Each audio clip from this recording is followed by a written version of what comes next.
All right, guys, we are live at Framing the World with a very special live stream today. We're going to be talking with Pastor Stacey Shiflett. He is the pastor at Calvary Baptist Church in Dundalk, Maryland. And so he is really standing up for his rights. He's standing up for the church to reopen, even though the governor has told him he cannot reopen. So he is going against that order. He's went to church last Sunday, and he plans on going to church tonight, in defiance of the governor's order to not hold assemblies. And so we're going to be talking with Pastor Stacey Shiflett today, which is a great guy. I've really enjoyed the conversations I've had with him in the past. He's an author of a book that I'm actually carrying on framingtheworld.com. It's called Wolves Among Lambs. It's my story of sexual abuse and cover-ups in the church. And so it's a fantastic read. It's a real easy read. You can read it within a couple sittings. It's bigger font, and it's only like 380 pages or something like that. So I really hope you get this book and support this man. He's really doing a great job, and so I want to have him come on, give us an update about what's happening now in his church. We did talk to him about a month or so ago, and they originally decided to close down the church, and so they had his church closed for 2 months, I believe. And then he recently decided, enough's enough. Let's reopen. And no matter what the governor says, we have a right to assemble in this country. We have the freedom of assembly. And so he's, decided to reopen his church. And so I support that 100%. I wanted to talk to him today about that decision. I also just wanted to talk to him, about what his plans are in the future, because the the Baltimore County Health Department issued him a cease and desist order saying that if he opened up his church, he could get fined with a $5,000 penalty. And so, he's going to have to take a stand here, and he might die on this hill. And so I want to really just ask him his opinion, why he believes in taking this stand. I'm fully behind this stand. I think it's a great stand he's taking. I think more churches in America need to take this stand and defy the governor's unconstitutional orders. And so we're going to be talking with him just a few minutes. I did want to play a video. He released a video on his YouTube page just explaining his reasoning behind reopening. I want to play that video, even though it's a longer video, just to kind of give you guys some context about what we're going into here. Play that video. When we come back, we're going to talk with him. Again, guys, if you haven't yet purchased Wolves Among Lambs, make sure to go out. There'll be a link in the description of this video where you can go and purchase a copy of this book. It's a fantastic book, again, authored by Stacey Shiflett. And he is just a great guy. I'm going to read the back of the book here. It says, Wolves Among Lambs is a story of a young man who survived sexual abuse. Now, as a pastor, he tirelessly fights to help other survivors find healing. With heartbreaking details, scathing rebukes, and common sense solutions, this book is going to change your perspective on sexual abuse in the church. In a day where victims are often silenced, Wolves Among Lambs is a refreshing call for honesty, transparency, and restoration. Whether you are a survivor of sexual abuse or a Christian looking for ways to defend the victims, expose the hypocrisy, and stop the cover-ups, this book is a must-read. And I must say, this book is a must-read. It is a fantastic read, real easy read. I really hope you go get this book. But let's play this clip here that he just released on his Facebook account. I just want you guys to check this out. We'll come back and talk to him personally, but here it is, guys. Hello, this is Pastor Stacey Shiflett from Calvary Baptist Church in Dundalk, Maryland. I want to just quickly give an update and a prayer request, please, for us, for our church, and for our leaders here in Baltimore, Maryland. I'm holding in my hands a letter from the Department of Health and Human Services, Baltimore County. They sent us a letter on Saturday telling us that they had heard that we were planning to have services on the 16th, which we did. And they made several intimidating statements. But one of the things that really jumped off the page at me was the statement that they made that the county has no desire to prevent the free exercise of religious practices. In fact, all members of your congregation may attend church services through live streaming or by viewing recorded services. So apparently, in their opinion, watching a baseball game video in your basement is the same thing as going to one. Then it went on to say that all church services may be conducted outside with no more than 10 individuals per Executive Order 2020-005. So we received this letter from the health department on Saturday evening. Well, we went ahead and had church on Sunday. Both services had two good crowds. We posted all of our protocols and our COVID policies, reopening policies on our church website, made those available to our people as well as to our elected officials. No one bothered us. There was no show. No one came up from the police department or whatever. We had no interference whatsoever. But then this morning, we received a letter from the Baltimore County Department of Health and Human Services. It says, we've received notice Calvary Baptist Church has held religious services on the 16th in violation of Executive Order 2020-005. They went on again to reiterate that they have no desire to prevent us or our parishioners from the free exercise of religious practices. They said you may freely interact and communicate with members of your congregation by various means, including by teleconference, video conferences, by live streaming videos or audio services. And so they told us we could do that. At the end of the letter, it says that Calvary Baptist Church is hereby ordered to cease and desist from holding further gatherings in contravention of Executive Order 2020-005. This letter is a warning that Calvary Baptist Church could be subject to a fine of up to $5,000 should the church again hold any services which violate Executive Order 2020-005, signed Gregory Branch, the Director of Health and Human Services. And so I just want you to take a moment, a quick word of prayer. Our legal representative, David Gibbs III, with National Center for Life and Liberty, flew up here on Saturday and was in the services, both services on Sunday. He conducted a 45-minute conversation yesterday with three of the attorneys from the Baltimore County and is now having another conversation with them through phone conference at 1 o'clock. Be much in prayer. Let's pray that our leaders will understand how important and passionate we are about religious liberties. We're not satisfied watching audio in our basement. We're not satisfied with teleconferencing and Zoom services. We want to go back to church the way God intended, the way our Constitution intended. And so I'm just putting this out here. We'll have a update after this 1 o'clock meeting, but just be much in prayer for the 1 o'clock meeting that they will just understand how important this is to us.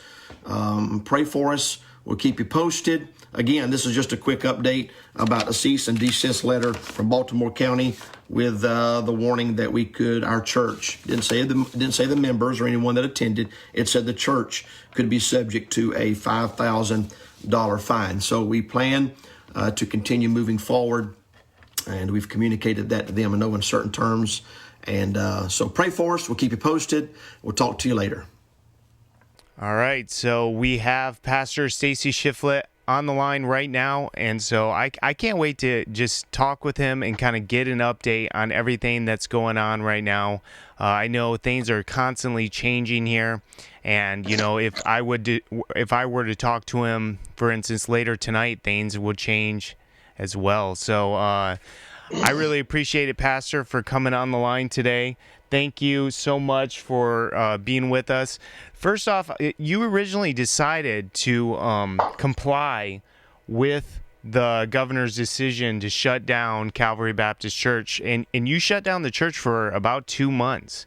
Yeah. So why did you originally comply with that order, but now you feel it's important to open back up? That's a good question, and thanks for having me. Thanks for letting me share with you what's going on. So yeah, I'm looking back now because I know that this is probably going to be things that we look back on and say, did we do everything like we should have? They cut it to 250 in attendance, which I wasn't crazy about, but we said we'll just make it happen. Literally 1 week later, they dropped it to 50. And then a week later, they dropped it to 10. So in our defense, in all of our defense, it happened so quick, we really didn't have time to have any kind of a plan or strategy. And nobody denies that the virus was here. People were getting sick. It was just consuming the news, headlines. I was skeptical from the beginning that it was going to be as bad as they said it was, just because I just don't trust anything the media or these unsaved scientists and doctors say. But there was just enough in the back of my mind that what if this thing is a mutating virus that you can be a carrier and give it to somebody and they could die from it and you never even have the symptoms. It was very unfair for us to be put in a position. Now, if the government came and said, okay, we don't believe what you're saying, you got to shut your doors, I'd have said you can take a hike. But there's this unknown factor of a disease that's killing people, and they're projecting all these hundreds of thousands of deaths, and none of us want our people to get sick. I got a lot of senior citizens. I got a lot of fragile people in my church. And so for the bigger picture, for the greater cause, I was fine to just do the live stream, and the Lord blessed us. I'm not going to be critical of other pastors that decided to do other things, but I saw a lot of even my preacher friends. I saw guys that I respect and look up to. They just kind of resorted to sitting at their dining room table with their T-shirt on and their ball cap on, their hair all messed up, doing little devotionals. And man, we were putting on a full service, song service, specials.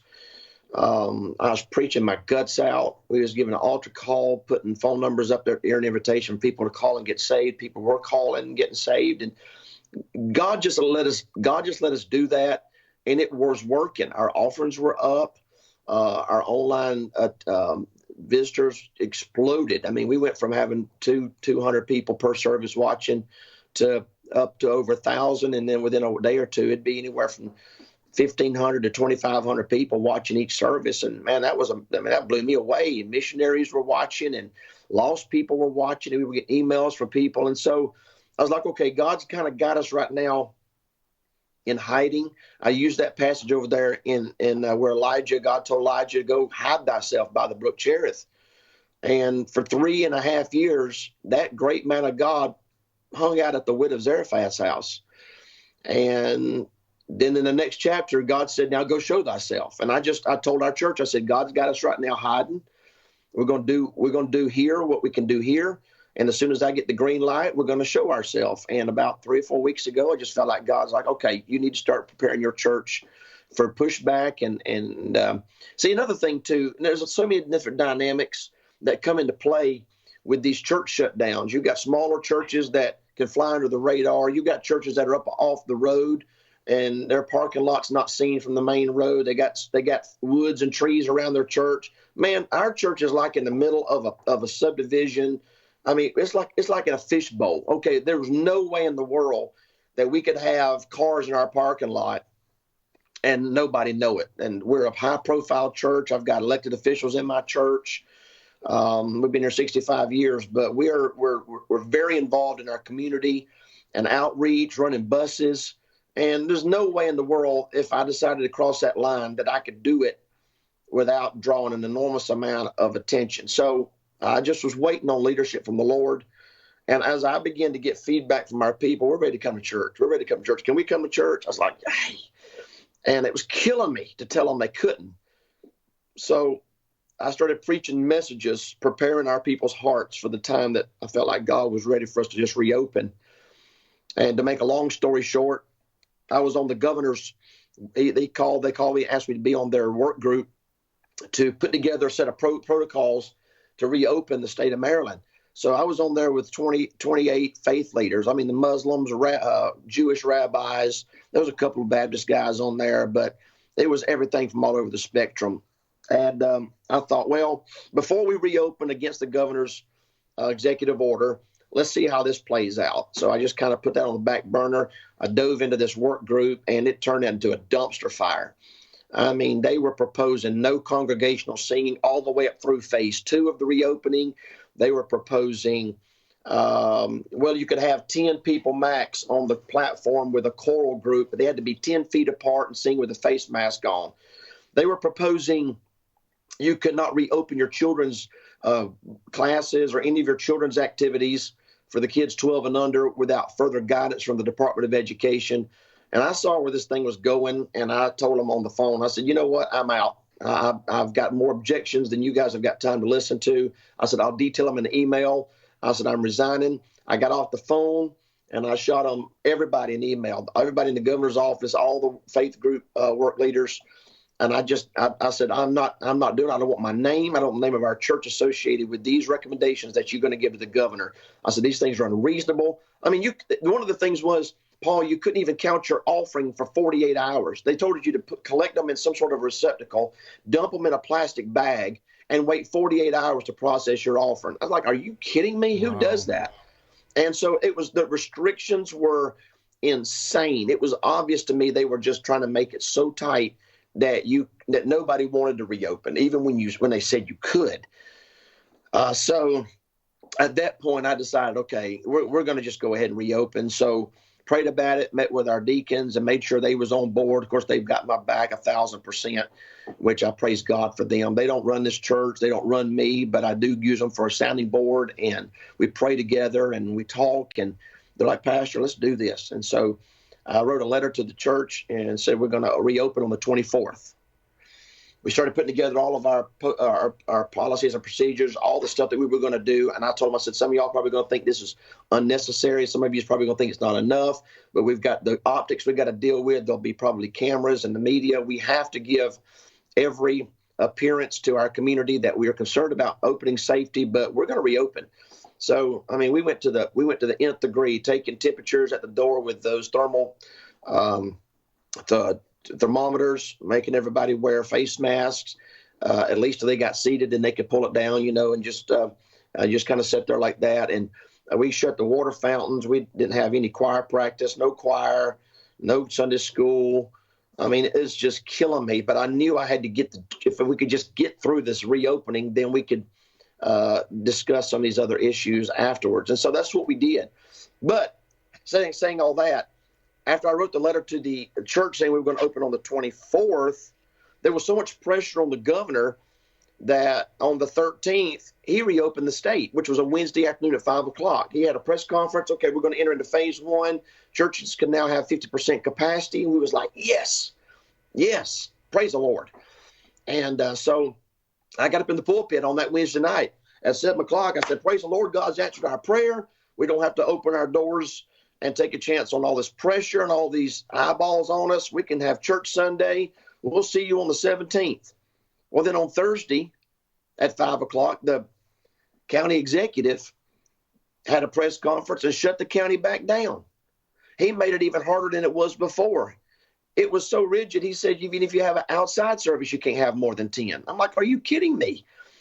And so people started asking me, what are we going to do? I said, you know what we're going to do? We're going to have church Sunday. I already told you we were going to have it. The governor's already opened the state, and we're doing it. We're going to have church Sunday.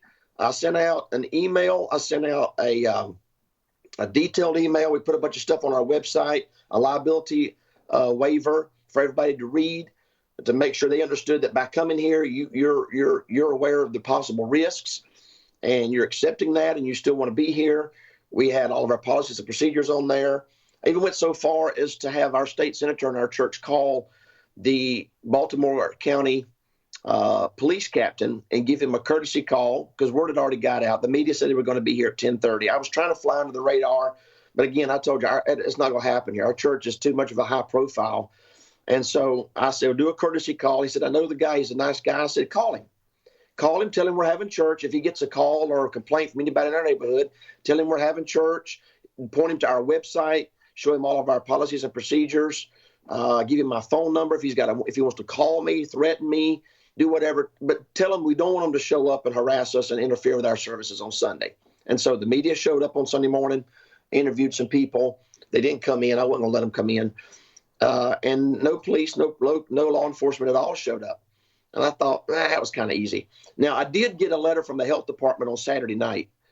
About 10 o'clock, I got an email from the health department warning me not to, saying that they could, their exact words, I'll just tell you what they said. They said the county has the right to impose significant penalties for violations. And so that was kind of that. There was a whole lot of legal jargon. Again, they don't understand, Paul. They don't understand the church. They don't understand the concept of the church. These people are in so far over their head when it comes to dealing with church. Here's a statement in the first letter that I got on Saturday night. We understand you and your congregation are concerned that your constitutional right to freedom of religion is being infringed upon. The county has no desire to prevent the free exercise of religious practices. In fact, watch this. All members of your congregation may attend church services through live streaming services or by viewing recorded services. So in their mind, sitting in your basement watching a video of a baseball game is the same thing as being at the game. It's unbelievable. Then it said, also church services may be conducted outside with no more than 10 individuals. Now, I got a parking lot that'll house 150 cars, 160 cars. And I can only have 10 people in my parking lot. At that point, I said, these guys are nuts. We're just going to go ahead and have church. So we had church Sunday. God bless. Tremendous liberty. I had about 188 show up Sunday morning wearing their face mask. Everybody came in. I put up on the screens. I put up some stuff on the screens. Once the singing starts, you're welcome if you want to remove your mask. A lot of people did. Some people didn't. Nobody was pressured. Nobody felt unsafe. We had a tremendous service. 2 families joined Sunday morning. We came back Sunday night, had another great service, about the same size crowd Sunday night.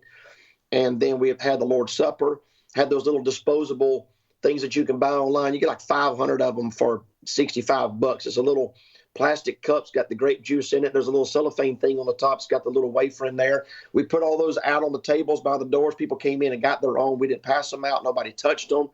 We took every precaution. Our ushers wore gloves and masks as they seated people. We didn't take up an offering. We did everything you can think of. Sanitized the whole place, wiped everything down with the antiviral sprays and all the EPA regulated stuff. Bathrooms were restricted to only 2 people at the time. They were wiped down and cleaned after each use. There's not a place in Baltimore safer and cleaner than our church was Sunday. And so the health department getting involved really, really bothered me. I just left Duncan. There was 6 people piled up in that little drive-through area of the Dunkin' Donuts, handling cash, making people's coffee, putting lids on, sticking straws in there, taking money. And I looked in there and I just said, this is insane, the double standard that they've got, as if coffee is essential. I mean, seriously, it just hit me. And I go there every day. I love coffee. I'd cry if they shut the place down. But coffee shops are essential. Are you kidding me? How did we get here? So anyway, so we flew through Sunday. By the way, our legal representative, David Gibbs III, with National Center for Life and Liberty, is the guy that we've used here at our church for many years. And so he flew up. He called me Saturday. He said, I just really feel like I need to be there. I said, well, I wasn't going to ask you. I know you're busy. You got a lot of irons in the fire. But, yeah, it'd be kind of nice to have somebody here to run interference if they show up. So he flew up Saturday. He was here all day Sunday. He did a couple of interviews. He was pleased with everything we had in place. He said, Stacey, it couldn't be done any better. He said, you're fine. Then Monday, he did a 45-minute phone call with the lawyers, 3 lawyers that were with Baltimore County. He called them and said, listen, I represent Calvary Baptist Church. You guys send a warning letter. I want to know what you're going to do because they're going to keep having church. We don't like surprises. We're ready to deal with whatever you want to dish out. What are you going to do? Well, they didn't know what they were going to do. They didn't have a plan. They didn't expect anybody to go against them. They had apparently not even discussed it. So they said, let's go back and we'll talk to our county people. We'll call you back on Tuesday. Well, Monday night, we got this second letter from the health department. And Yeah. As such, Calvary Baptist Church is hereby ordered to cease and desist from further gatherings. This letter is a warning that Calvary Baptist Church could be subject to a fine of up to $5,000 should the church again hold any services which violate executive order, blah, blah, blah. So they doubled down on their letter. Again, it's from the same guy, same Gregory Branch, Director of Health and Human Services. And so I said, okay, let's get real now.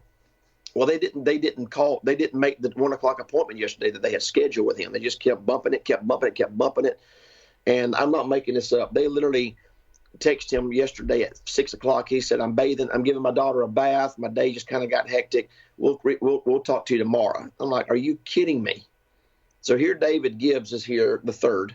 And I'm differentiating between David Gibbs the third and David Gibbs Jr. with CLA. You understand that?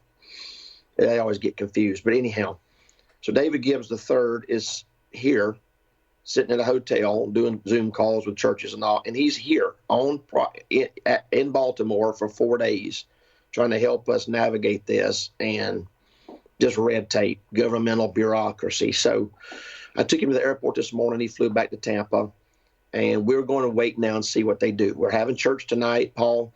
We're having church Wednesday night, 7:00, like we always do, and they will either blink and not do anything, or they will find me. And so we're just kind of waiting to see what they're going to do. They may call David today and give him some kind of heads up, but they got a lot of turmoil going on right now in the Baltimore County Council.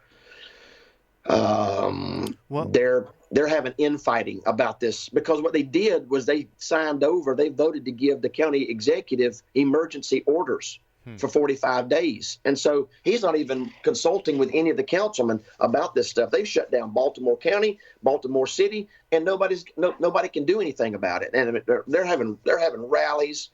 He's getting swarmed with emails and petitions and letters. It's chaos down there. So we may just fall through the crack and become a non-issue, or they may decide to just keep pushing it. I don't know what's going to happen. Hopefully I'll know something within the next day or two.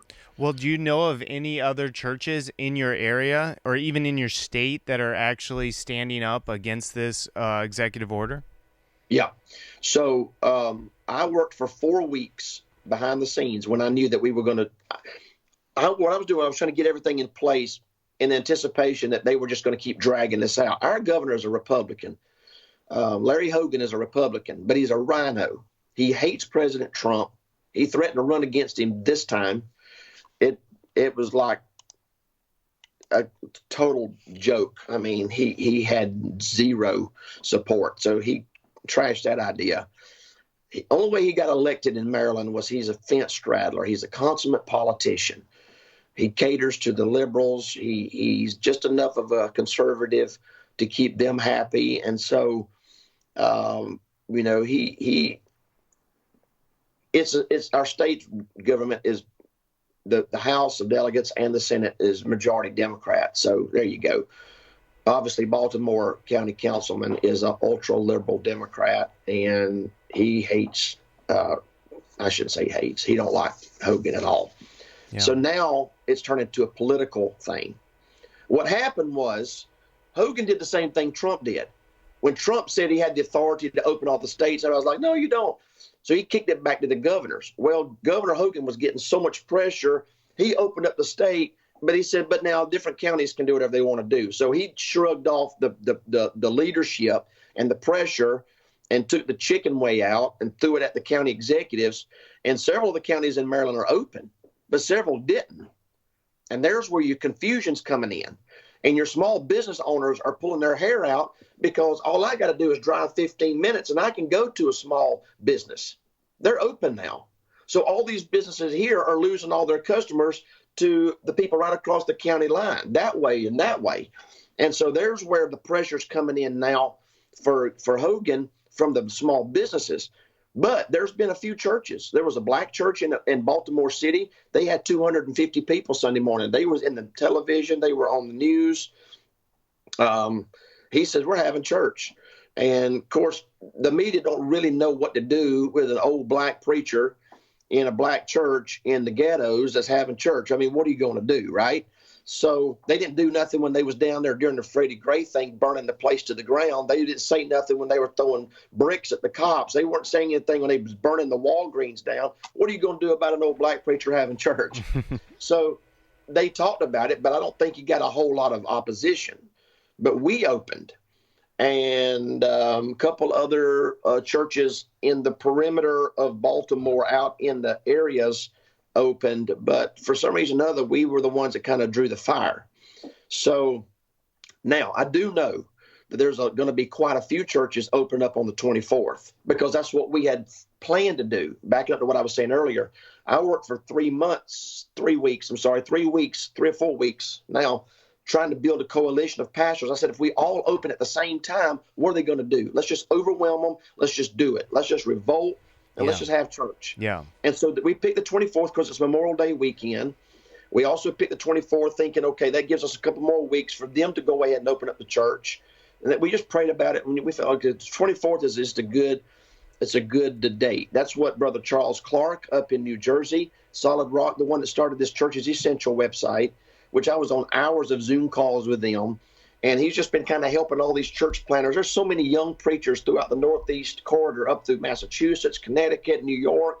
These guys, some of these guys have only been preaching a few years, never really been in the ministry, didn't have a lot of experience. Don't get me wrong, I've been in the ministry all my life, and this has been something that none of us were really prepared for. So Brother Clark was just kind of coaching them and having Zoom calls and praying, a lot of prayer, not trying to tell anybody what to do. Let's just pray. But he said, we're going to open on the 24th, and we're just going to do that. And so a lot of people was like, yeah, let's just do it. And so they just turned into this whole Northeast corridor. Let's just open churches on the 24th, thooey on them. Well, that's going to happen. Well, I didn't plan on opening before the 24th. But when the governor opened up the state on that Wednesday afternoon, I said, we're going to have church Sunday on the 17th. I said, I'm not going to change now. I'm not going to call these people and say, no, we're just going to wait. So we decided to go ahead on the 17th. And so it's almost as if God, in his providence, allowed us to be, if we're the tip of the spear, because now we're the ones that stuck our neck out and is seeing what they're going to do. And hopefully before Sunday, we can have some kind of concrete answers. And if nothing else, maybe it'll just take some of the pressure off these other pastors in Maryland and these counties that are not open. Yeah. So, right now, it's kind of the David and Goliath story. Well, again, that seems to be where I keep finding myself. Well, we really appreciate you standing up for this. I know we're almost out of time here, but I did have one more question. Sure, go ahead. You plan on having church today. What if you receive a $5,000 fine for having church tonight? What are your plans in case of that happening? Well, I'll probably just have David write him a letter, and we will probably move forward with some sort of a, I don't know all the terminology. We talked for hours. I'm not a lawyer. Yeah. We'll go on the offense is what we'll do with filing paperwork with the courts. Gotcha. I'm obviously not worried about the fine. I've had more people offer to pay the fine than I need.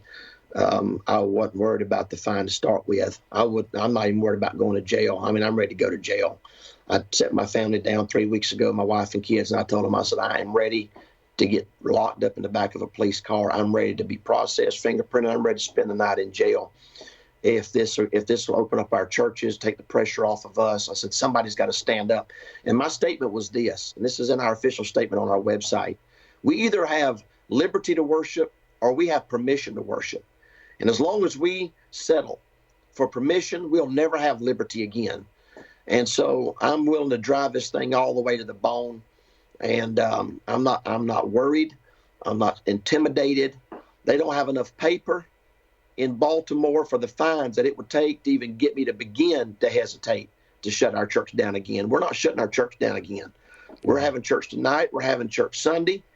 And come hell or high water, Calvary Baptist Church is not going to give in to these unconstitutional, unreasonable demands that nobody else in this town's having to go by. It makes me mad thinking about it. I have to ask God to help me not get in the flesh, because I'm telling you, you can have right now, if you call Home Depot up here, they'll have 250 people in Home Depot. Wow.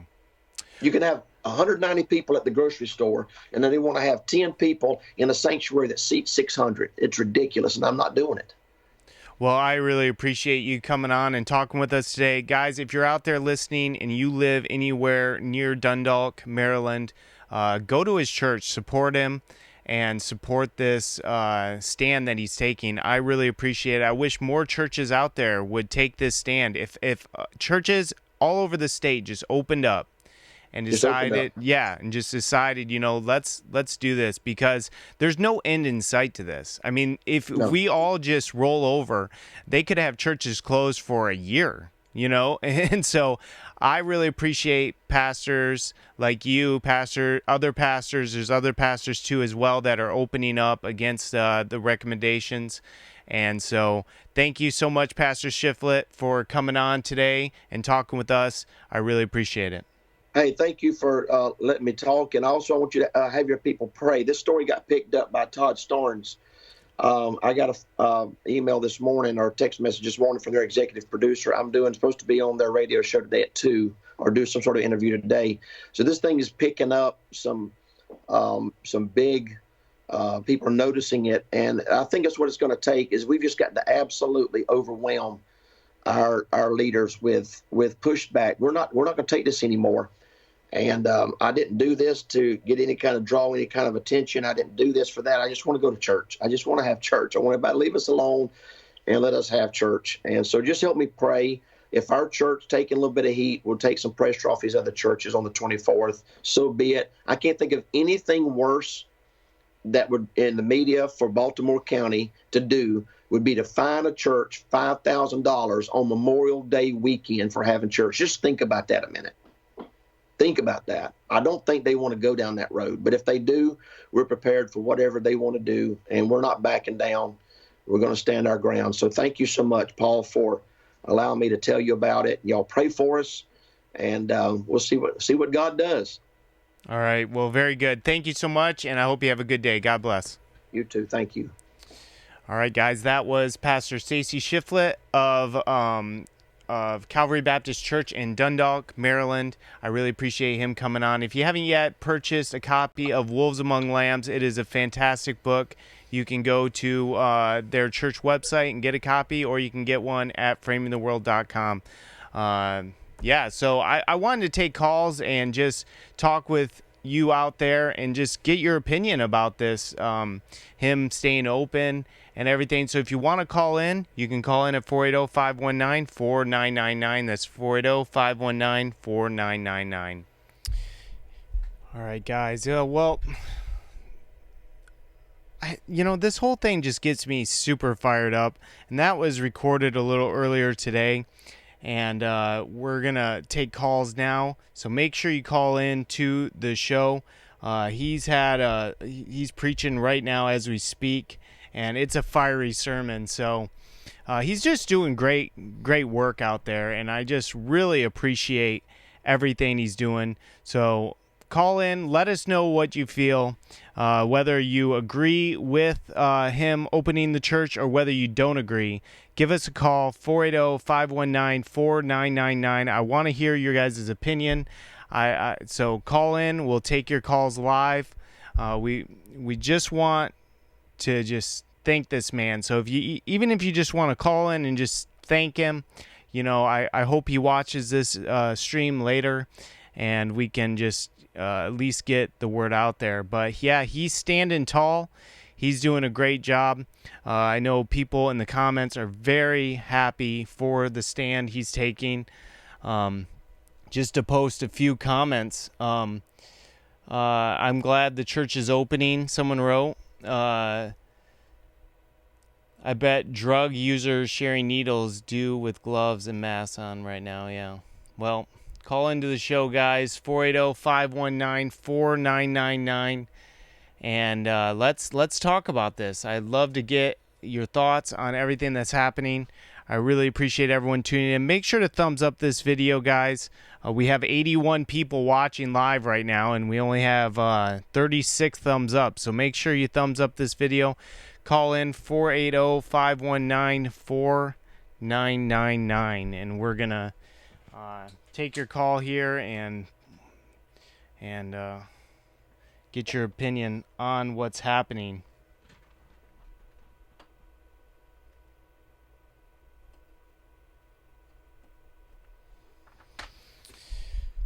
Well, the rest of the week is going to be good. We have a pastor, or not pastor, I don't know why I keep calling him pastor, but we have Kent Hovind that's going to be coming on the show on Friday, so you're not going to want to miss this Friday's show. We're going to have him on at 4:45 p.m., or actually we're going to start that stream a little earlier that day.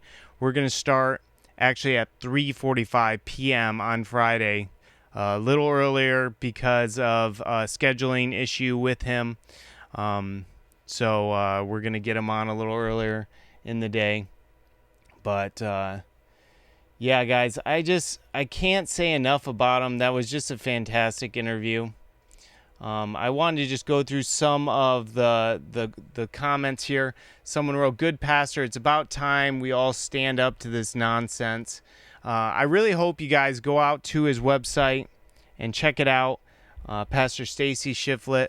Obviously, he believes a little different than us about certain things, but he's a great guy. He's standing up for this. That's more than I can say for a lot of pastors who are just rolling over. You stand tall, Pastor. Thank you, Barbara, for that great comment. God bless this pastor. Amen, Pastor. I mean, just comment after comment. We should all be fighting back. Yeah, and that's the thing. If we don't all fight back, they're just going to keep doing this to us. And so I really appreciate him calling or standing up to this. All right, guys, again, 480-519-4999 if you want to call in. I guess no one wants to call in today, but everyone's writing in the comments, so we should all be fighting back. Yep, I agree. I've done enough thinking. It's time to worship. Amen. Oh, I've clicked on the wrong one. And yeah, guys, make sure to check out his book, Wolves Among Lambs. It is a fantastic read. I think I only have one left in stock, and I ordered more with him today. He said I probably won't get them for another week and a half. So, but you can order it. It's just on back order right now, and I'll ship out in a week and a half. I also have some New Testament and full Bible, Camel waterproof Bibles in the store. And a new book that we just got in the store also is called Temple. And now this is just a really exciting book. I love archaeology. And so it says amazing new discoveries that change everything about the location of Solomon's temple. Could history be so stunningly wrong? And this is a fantastic read. This book shatters flawless traditions and rips the lid completely off historical misunderstandings. It will most certainly give intellectual whiplash to anyone bold enough to read this biblical investigative masterpiece. And it's definitely a really good book. And if you don't know much about this topic, it'll be very eye-opening for you. But Temple by Rob Cornuke. And so, all right, well, I guess no one's calling in, but I know people love them. I know people stand up for him, and you can tell by all these comments. We support you and thank you for your stance, Jessica Arnon. Make sure you check out his book, Thank You, Baptist Truther. More pastors have to stand strong, even in New Jersey. Yes, definitely. It's very encouraging to know a pastor is, I don't know what he just said there. But I agree. More pastors have to stand strong. So, all right, guys. Well, it's going to be a shorter stream tonight. I got to get ready for church. And I know don't forget to check out Pastor Shiflett's sermon that he's given tonight. It's definitely a fire. It was a great interview. Thanks for having these guests on. Thank you. Thank you, Orange Blood. I appreciate that. All right. All right. So what's new? We got a few interviews scheduled coming up here. We're trying to do as many as we can. It all depends on whether we can get a guest booked. And so that's the hardest thing right now. If you want to volunteer and help me try to book some guests, we're trying to find some doctors and stuff. We're trying to get people on the show. But again, guys, if you want to call in and just give us your thoughts about the interview, that awesome interview by Pastor Stacey Shiflett, give us a call at 480-519-4999. Come on, guys. Give us one call here. All right. Well, let me reset this. Here we go. All right. All right, you're live with Framing the World. What do you think of that interview? Well, I only got the last half of it, but it was pretty good. Awesome, man. Who is this? Yeah. My name's Chad Argon. Okay. Hey, Chad. So hey, I go to Sure Foundation Baptist in Spokane. Okay. Great. So, Yeah, so I mean, what do you think of his stance? Do you agree with it? I definitely agree with it. Yeah, I think it's awesome. I think it's pretty sad that he's even getting persecution about it at all. You know, the state should support him. Yeah. I think it's ridiculous. The governors are, persecuting not just the churches, but the small businesses and, restaurants, all that stuff. I think it's a joke. I'm getting sick of it. Yeah, and he made some good points. I have to re-listen to the interview, but he definitely made a lot of great points about how, like, all these other places are open. They have people in the parking lots. And why can't churches? And so... Well, yeah. Like Home Depot, you can go there, and you can go to Walmart, and you can just, go to the liquor store or wherever, but you can't go to churches. And I think he said something about, too, you can't have a church with 10 people that fit 600. It's ridiculous. Yeah. Yeah, definitely. Another thing that drove me nuts is the mask wearing and the gloves. You see people at the store with their kids wearing gloves and the masks, and it's really sad to see. Well, I had a dentist appointment today, and I went to the dentist appointment, and as I was walking in, they had all these signs, crazy amount of signs just everywhere. And I typically don't read signs. I don't know why. I just kind of walk by. I'm not thinking really anything.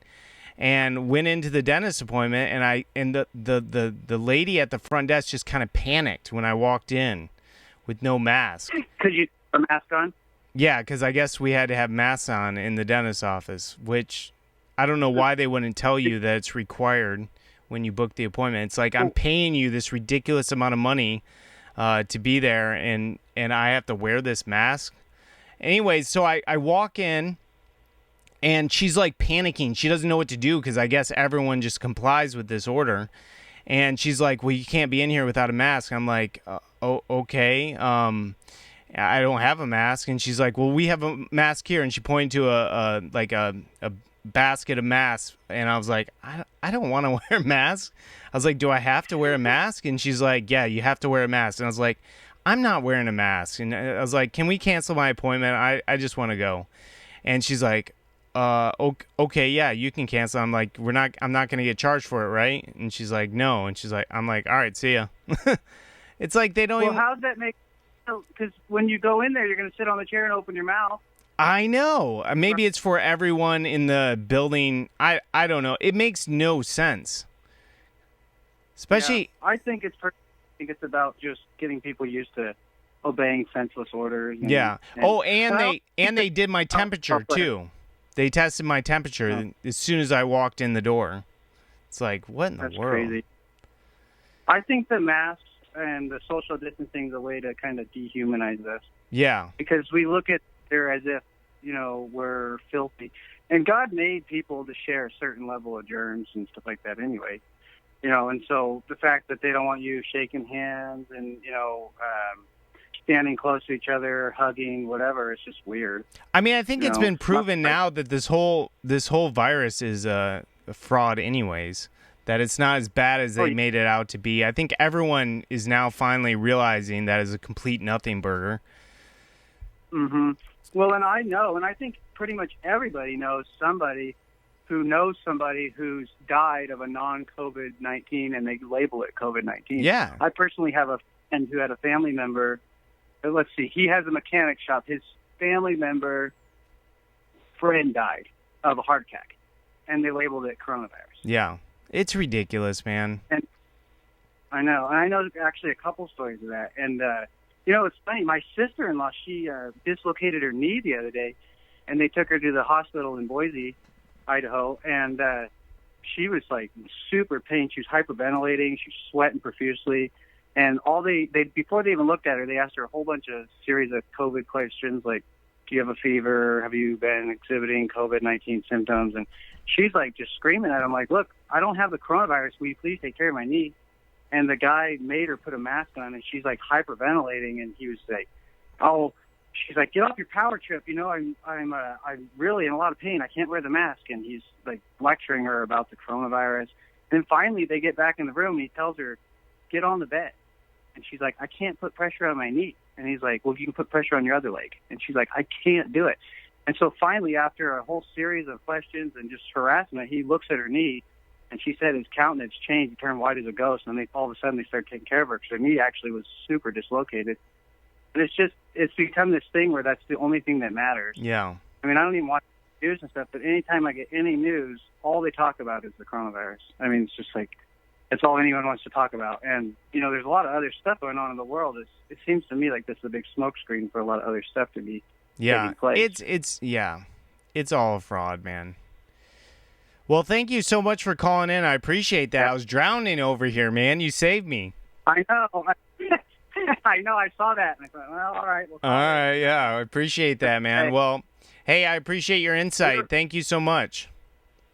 Yeah. Thank you. So God bless you. Keep up the good work. All right. Have a good day. All right, guys. Yeah. Call in 480-519-4999 and just give us your thoughts on everything that's happening. They took comment was written, they took your temperature with those new temperature guns right over your pineal gland. Yeah. Yeah, as soon as I walked in, immediately she's like panicking, and she takes my temperature first thing, and she's like, you got to wear a mask. And I'm like, is this now the world we're living in? Hey, you're live with Framing the World. What's your name? Hey, Paul. It's Orange Blood. Hey, Orange Blood. How's it going, man? What do you think of that interview? It was great. He seemed very passionate, and I like that he's standing up to all the threats in the mail that he's getting, all the letters or the emails. Yeah, and I'm sure they're going to fine him. I mean, they can't just roll over. They didn't send that letter just for fun.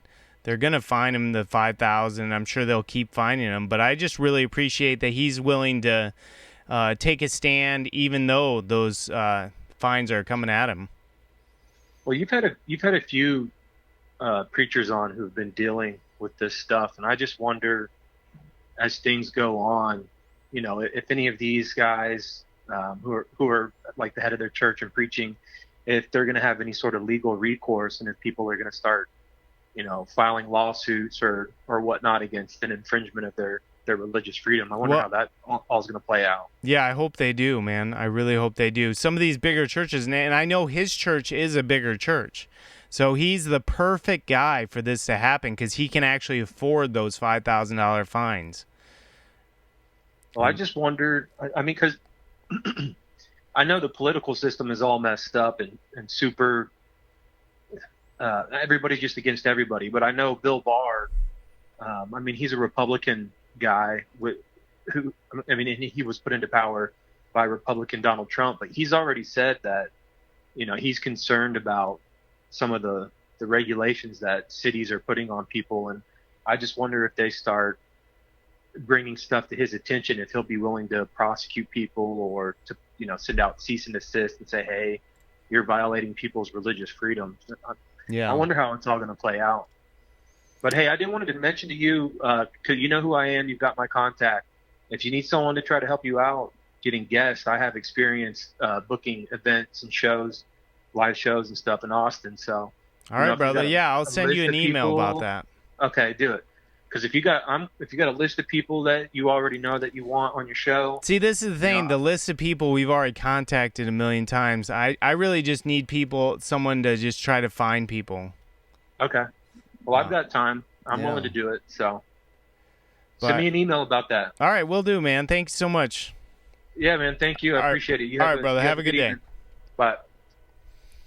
All right, I really appreciate that phone call. If you guys want to call into the show, 480-519-4999. And I love this comment, real heroes don't wear masks.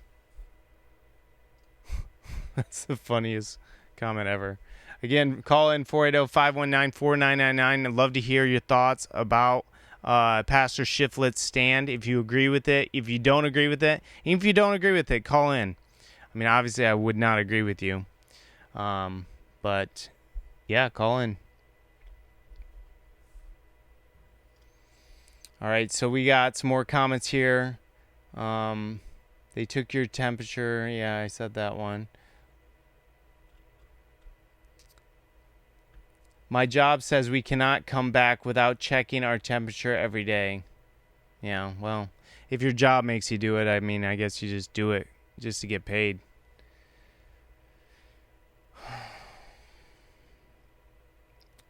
But, all right, guys, well, I think that's the show. I'm going to get ready for church. I appreciate everyone tuning in to this stream. Make sure you check out this book, Temple.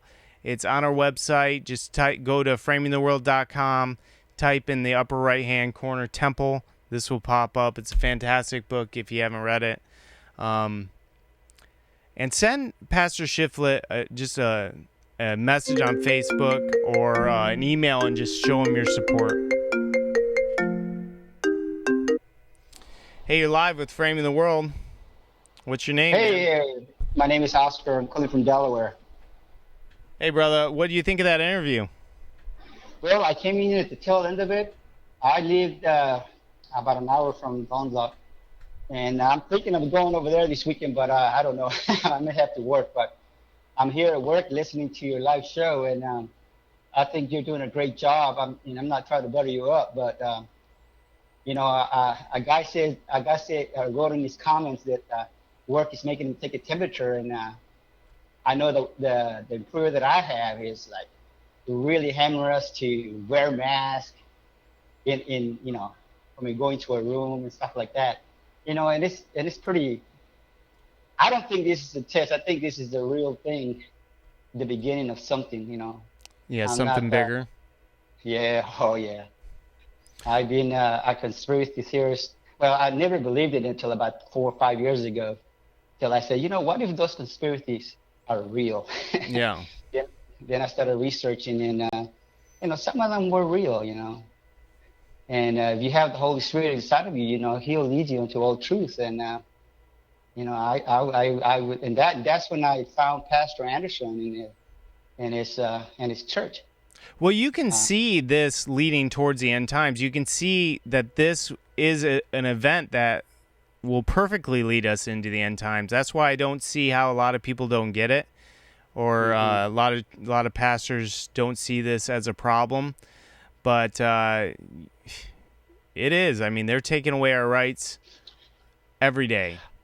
Oh, every day they're taking their rights. I mean, I don't believe this is a test. I believe this is the beginning of something bigger that we as Christians should actually start getting together and just doing something. And that something is not fighting against the government. It's just really going back to the scriptures and just going back to God and just praying and just learning again to have communion with God, because first thing I believe this is a judgment of God, and once people realize that this is a judgment of God, they should say, if this is a judgment of God, then I need to react to this.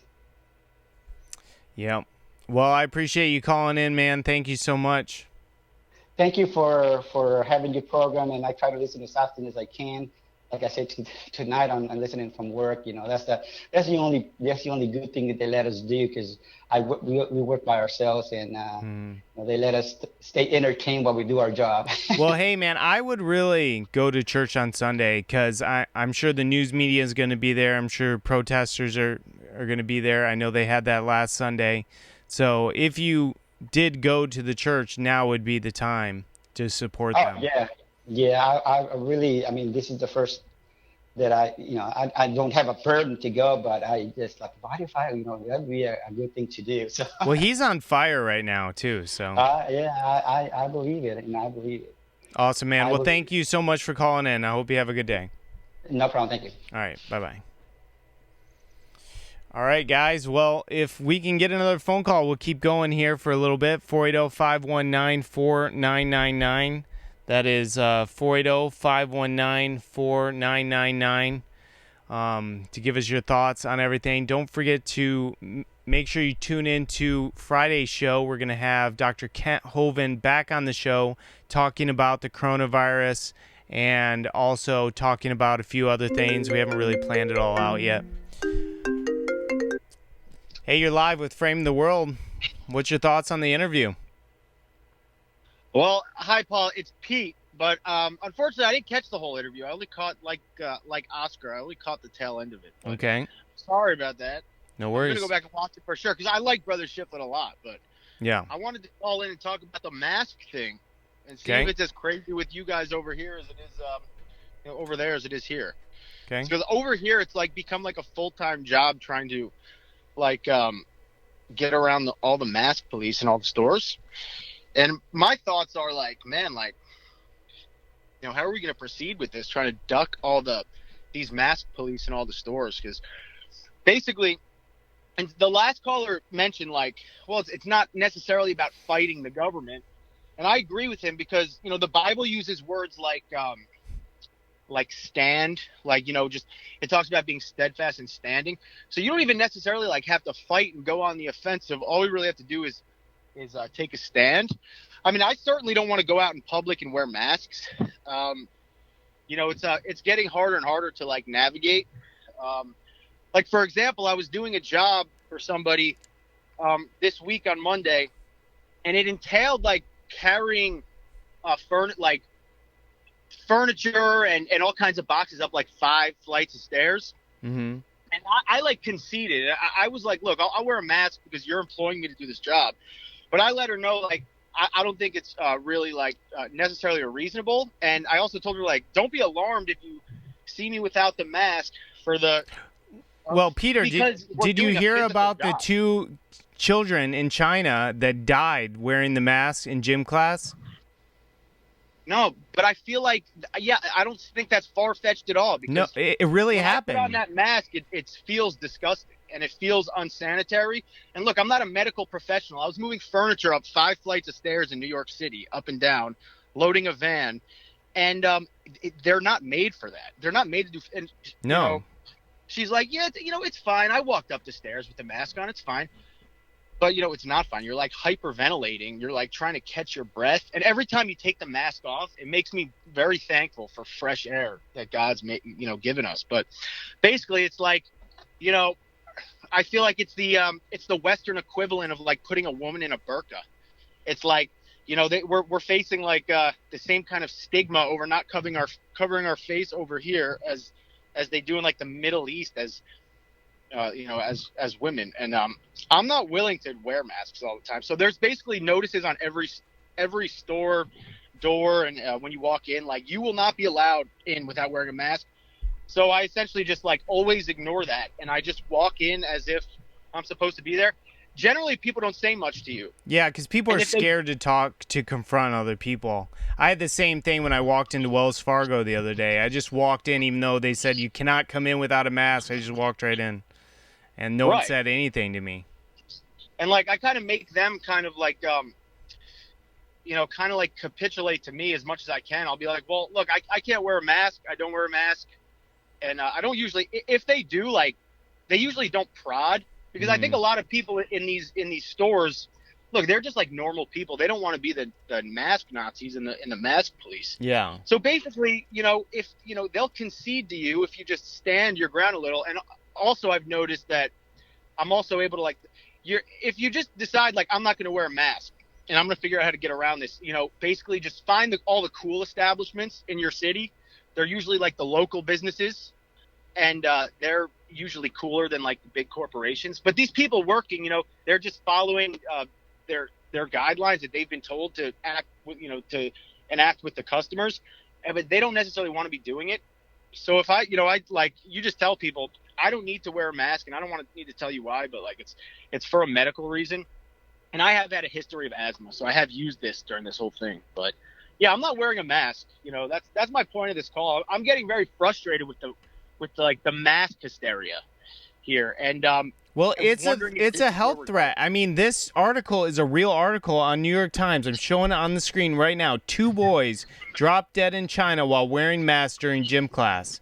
I mean, how sad is that they're making kids wear masks while they're running, and then the carbon monoxide or whatever it is, I don't know. I don't really understand how it works, but I guess it killed them, which is crazy. Well, it's definitely clear to me that the oxygen supply to my blood and brain is not as great when I have this mask on. It feels gross. And I read about a guy who I want to say was in New Jersey, but he was wearing a mask while he was driving. He passed out and died.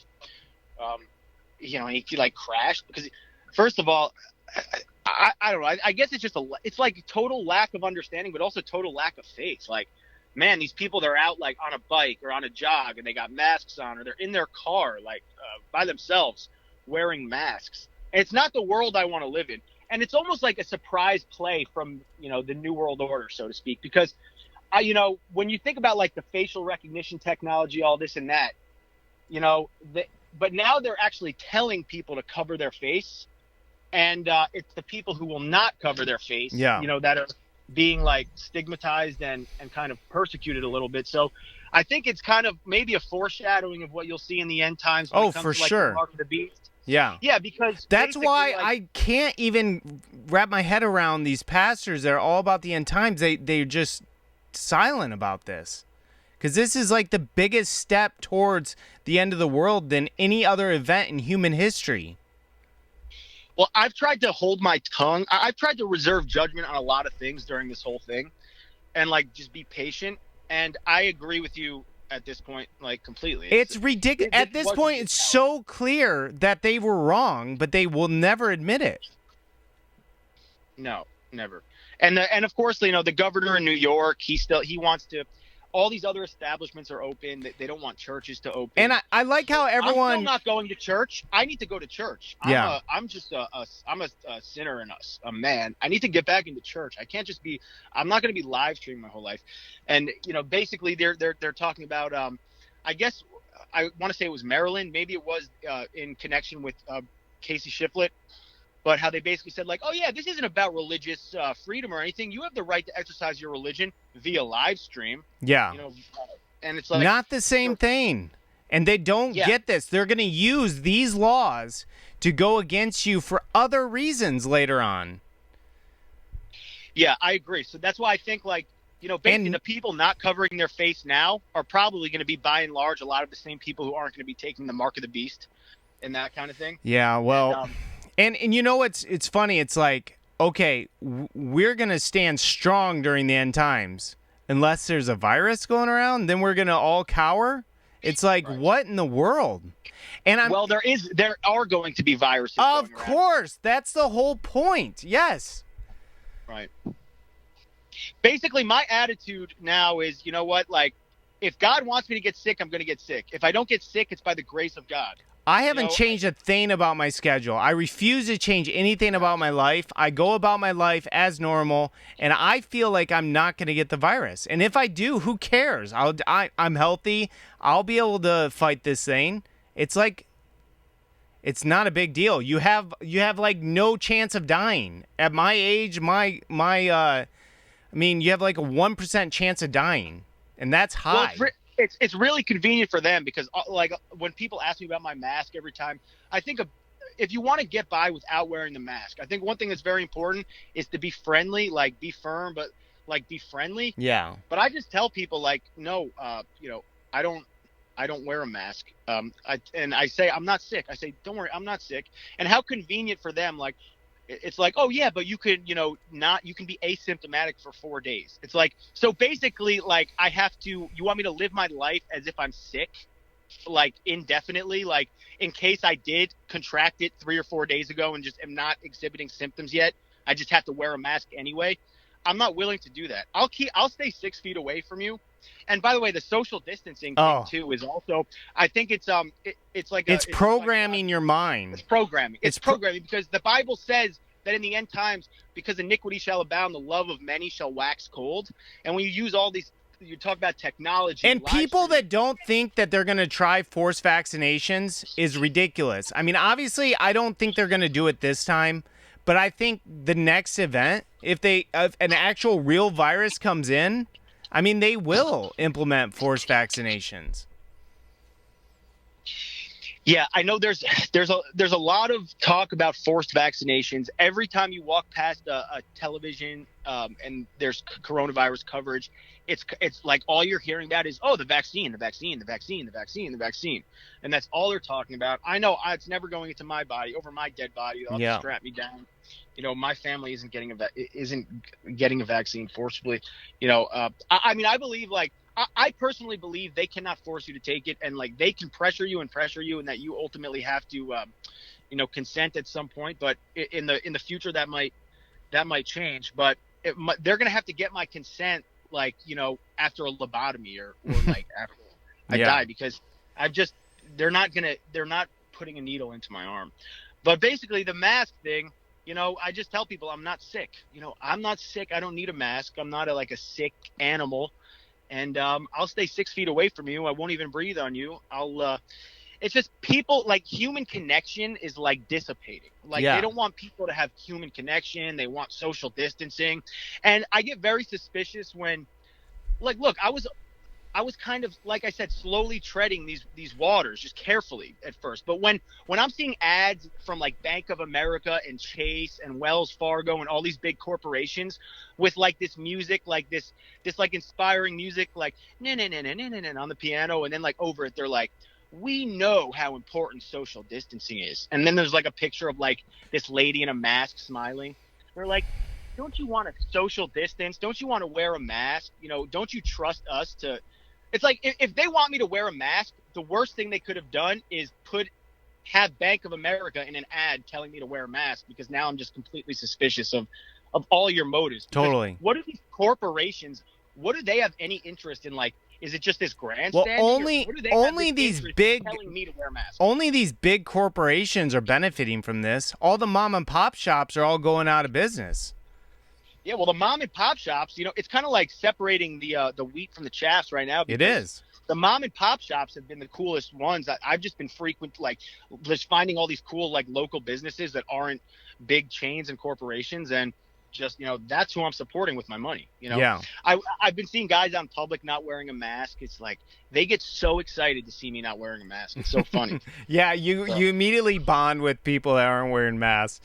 But the most ridiculous thing about masks is people who are in their car by themselves wearing a mask. It's like, you just have to virtue signal so bad that you are with the program.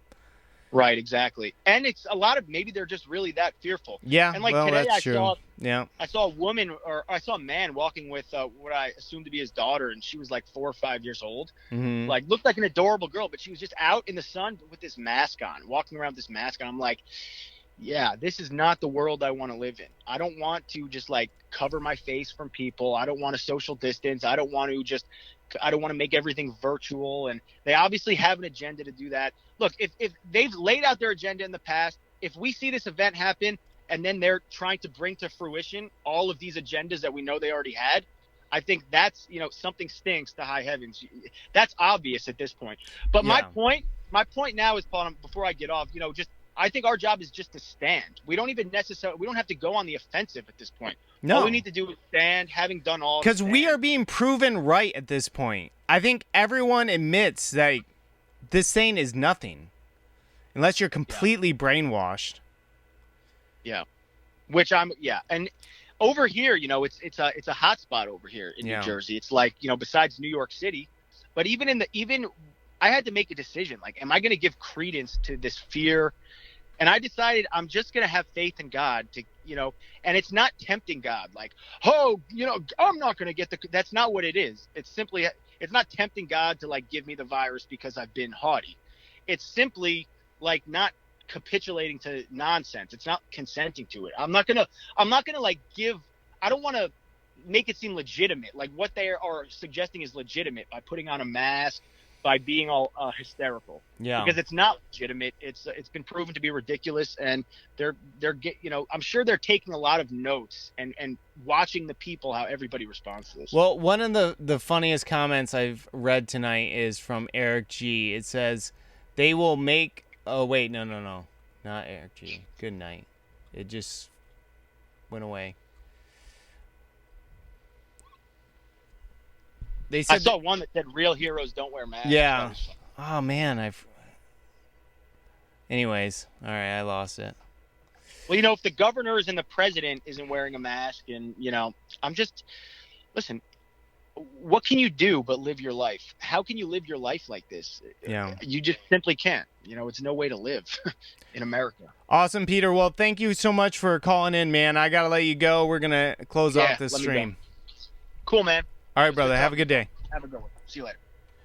All right, guys. That's it for the day. I really appreciate everyone tuning in, and I really, this just gets me frustrated because it's obviously clearly a hoax at this point, and that they're using all this to take away our liberties. And so I'm just having a hard time. And so I'm going to close down this stream today. I appreciate everyone tuning in. We'll try to do a stream tomorrow. We're still trying to book someone for tomorrow, but we have someone scheduled for Friday. We have Dr. Kent Hovind scheduled for the program, and Dr. Kent Hovind is right on about this coronavirus thing. He might not be right on about a lot of other things, but I really appreciate his stance on this, and I appreciate him, getting what's going on. All right, guys, thanks so much for tuning in. Hope you have a good day.